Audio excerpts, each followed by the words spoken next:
ಎಲ್ಲಾ ಹಾನಿಯಿಂದ ಕೂದಲನ್ನು ರಕ್ಷಿಸುತ್ತೆ. ಬರೀ Amrit noni reach root premium hair oil. ನೋಡಿ, ಮೂರನೇ ಬಾರಿಗೆ ದೇಶದ ಪ್ರಧಾನಮಂತ್ರಿಗಳಾಗಿ ಸನ್ಮಾನ್ಯ ನರೇಂದ್ರ ಮೋದಿಯವರು 9ನೇ ತಾರೀಕಿಗೆ ಪ್ರಮಾಣ ವಚನವನ್ನು ಸ್ವೀಕಾರ ಮಾಡ್ತಾ ಇದ್ದಾರೆ. ಇದು ದೇಶದ ಜನರು ಕೊಟ್ಟಿರ್ತಕ್ಕಂಥ ತೀರ್ಪು, ಮ್ಯಾಂಡೇಟು. ಈ ಸಲ ಮತ್ತೆ ಮೂರನೇ ಬಾರಿಗೆ ಸನ್ಮಾನ್ಯ ಪ್ರಧಾನಮಂತ್ರಿಗಳಾಗಿ ನರೇಂದ್ರ ಮೋದಿಯವರ ಕಾರ್ಯವನ್ನು ನಿರ್ವಹಿಸಬೇಕು. ಇಡೀ ದೇಶಕ್ಕೆ ಕಳೆದ 10 ವರ್ಷದ ಅವಧಿಯಲ್ಲಿ ಅಭಿವೃದ್ಧಿ ಅಂದರೆ ಏನು ಅನ್ನತಕ್ಕಂಥದ್ದನ್ನು ನರೇಂದ್ರ ಮೋದಿಯವರ ನೇತೃತ್ವದಲ್ಲಿ ಮಾಡಿ ತೋರಿಸಿದ್ದಾರೆ. ಎಲ್ಲ ಕಾರ್ಯದಲ್ಲಿ ಕೂಡ ಇವತ್ತು ಭಾರತ ಜಗತ್ತಿಗೆ ಜಗನ್ಮಾತೆಯಾಗಿ ಬೆಳಗುವಂಥ ನಿಟ್ಟಿನಲ್ಲಿ ಇಡೀ ಜಗತ್ತು ಭಾರತದ ಲೀಡರ್ಶಿಪ್ಪನ್ನು ಕೂಡ ಒಪ್ಪುವಂಥ ನಿಟ್ಟಿನಲ್ಲಿ ಕೆಲಸ ಕಾರ್ಯಗಳನ್ನು ಆಗಿದ್ದು ನೋಡಿದ್ದೇವೆ. NDA ಮಿತ್ರ ಪಕ್ಷಗಳು ಇವತ್ತು ನಿನ್ನೆ ನಡೆದಂಥ ಸಭೆಯಲ್ಲಿ ಎಲ್ಲರೂ ಕೂಡ ಸರ್ವಾನುಮತದಿಂದ ಸನ್ಮಾನ್ಯ ನರೇಂದ್ರ ಮೋದಿಯವ್ರನ್ನ ಈ ದೇಶದ ಪ್ರಧಾನಮಂತ್ರಿಗಳಾಗಿ ಆಗಬೇಕು ಅನ್ನುವಂಥದ್ದು ಕೂಡ ಎಲ್ಲರೂ ಕೂಡ ಸರ್ವಸಮ್ಮತ ತೀರ್ಮಾನ ಆಗಿದೆ. ಹೀಗಾಗಿ 9ನೇ ತಾರೀಕಿಗೆ ಸನ್ಮಾನ್ಯ ನರೇಂದ್ರ ಮೋದಿಯವರು ಪ್ರಮಾಣ ವಚನ ಸ್ವೀಕಾರ ಮಾಡ್ತಾ ಇದ್ದಾರೆ. ನಮಗೂ ಕೂಡ ಇವತ್ತು ನಮ್ಮ ದೆಹಲಿ ಕಚೇರಿಯಿಂದ ಆಹ್ವಾನ ಬಂದಿದೆ. ಇವತ್ತು ನಾನು ಕೂಡ ಇವತ್ತು ಮಧ್ಯಾಹ್ನದಲ್ಲಿಂದ ತೆರಳ್ತಾ ಇದ್ದೇನೆ, ಬೆಂಗಳೂರಿಗೆ, ದೆಹಲಿಗೆ ತೆರಳ್ತಾ ಇದ್ದೇನೆ. ಉಳಿದಂತೆ ಎಲ್ಲರೂ ಕೂಡ ಆಗುತ್ತೆ. ಒಂದು ವಿಶ್ವಾಸ ಇದೆ, ಮುಂದಿನ ದಿನಮಾನಗಳಲ್ಲಿ ಕೂಡ ಮುಂದಿನ 5 ವರ್ಷಗಳಲ್ಲಿ ದೇಶದ ಅಭಿವೃದ್ಧಿ ಪಥ ಬಹಳ ದೀರ್ಘವಾಗಿ ಸಾಗುವಂಥ ನಿಟ್ಟಿನಲ್ಲಿ ಆಗುತ್ತೆ.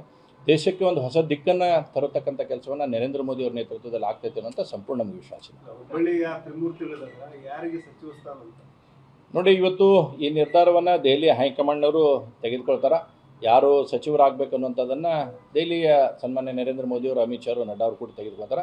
ನಮ್ಮಲ್ಲಿ ನಮಗೊಂದು ಸೌಭಾಗ್ಯ ಅಂದರೆ ಹುಬ್ಳಿ ಧಾರವಾಡ ಸೆಂಟ್ರಲ್ ವಿಧಾನಸಭಾ ಕ್ಷೇತ್ರದಲ್ಲಿ 3 MP ಗಳಿದ್ದಾರೆ. ಇವತ್ತು ಸನ್ಮಾನ್ಯ ಪ್ರಹ್ಲಾದ್ ಜೋಶಿ ಅವರು ಸಚಿವರಾಗಿ ಕೆಲಸ ಮಾಡಿದ್ದಾರೆ, ಬಸವರಾಜ ಬೊಮ್ಮಾಯಿ ಅವರು ಮುಖ್ಯಮಂತ್ರಿಗಳಾಗಿ ಕೆಲಸ ಮಾಡಿದ್ದಾರೆ, ಜಗದೀಶ್ ಶೆಟ್ಟರ್ ಅವರು ಹಿಂದೆ ಮುಖ್ಯಮಂತ್ರಿ ಕೆಲಸ ಮಾಡಿದ್ದಾರೆ. 3 ಜನ ಓನ್ ಮನಿ ಇರೋದು ನಾನು ಸೆಂಟ್ರಲ್ ವಿಧಾನಸಭಾ ಕ್ಷೇತ್ರದಲ್ಲಿ ಐತಿ. ಯಾರಾದರೂ ಕೂಡ ನಾವು ಸಂತೋಷವನ್ನು ಪಟ್ಟಪಡ್ತೀವಿ.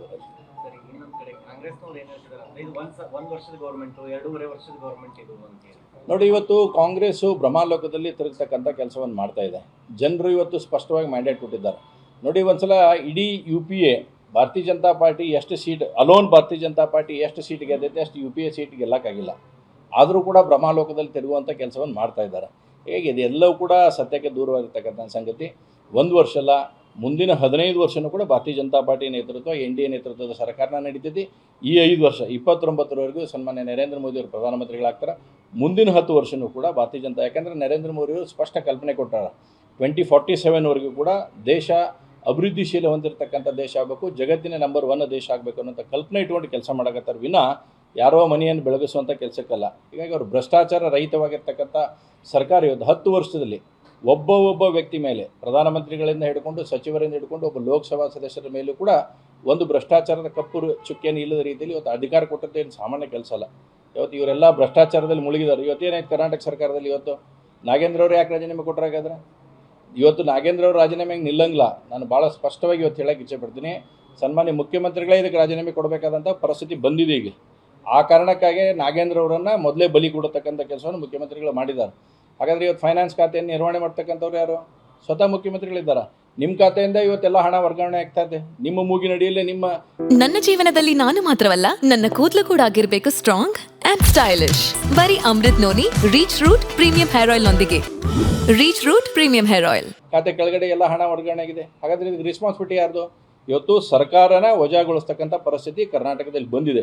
ಭ್ರಷ್ಟಾಚಾರ ಅಂತಕ್ಕಂಥದ್ದು ಹದ್ದು ಮೀರಿ ಹೋಗುವಂಥದ್ದಾಗಿದೆ. 40% ಅಲ್ಲ, 60% ಸರ್ಕಾರ ಆಗಿ ಇವತ್ತು ಎದ್ದು ಕಾಣುವಂಥ ನಿಟ್ಟಿನಲ್ಲಿ ಆಗಿದೆ. ನನಗೆ ವಿಶ್ವಾಸ ಇದೆ, ಇವತ್ತು ತಮ್ಮ ಮುಖಾಂತರ ಭಾಳ ಸ್ಪಷ್ಟ ಆಗಿದ್ದೀನಿ, ಈ ಹಗರಣ ಏನು ವಾಲ್ಮೀಕಿ ಅಭಿವೃದ್ಧಿ ನಿಗಮದ ಹಗರಣ ಐತಿ, ಇದು ಸರ್ಕಾರಕ್ಕೆ ಉರುಳಾಗತ್ತೆ. ಸರ್ಕಾರ ಬಿದ್ದರೂ ಕೂಡ ಆಶ್ಚರ್ಯಪಡೋದಿಲ್ಲ ಅನ್ನೋದು ಸ್ಪಷ್ಟತೆ ಇದೆ. ಅನುಕ್ಷಣದ ಸುದ್ದಿಗಳಿಗಾಗಿ ವಿಸ್ತಾರ ನ್ಯೂಸ್ ಯೂಟ್ಯೂಬ್ ಚಾನೆಲ್ ಸಬ್ಸ್ಕ್ರೈಬ್ ಮಾಡಿ. ಹೊಸ ಸುದ್ದಿಗಳ ನೋಟಿಫಿಕೇಶನ್ಗಾಗಿ ಬೆಲ್ ಐಕಾನ್ ಕ್ಲಿಕ್ ಮಾಡಿ. ಲೇಟೆಸ್ಟ್ ಅಪ್ಡೇಟ್ಸ್ಗಾಗಿ www.vistaranews.com ವೆಬ್ಸೈಟ್ಗೆ ವಿಸಿಟ್ ಮಾಡಿ. ಅಂಗೈಯಲ್ಲೇ ಜಗತ್ತಿನ ಸುದ್ದಿ ತಿಳಿಯಲು ವಿಸ್ತಾರ ನ್ಯೂಸ್ ಕನ್ನಡ ಆಪ್ ಡೌನ್ಲೋಡ್ ಮಾಡಿ.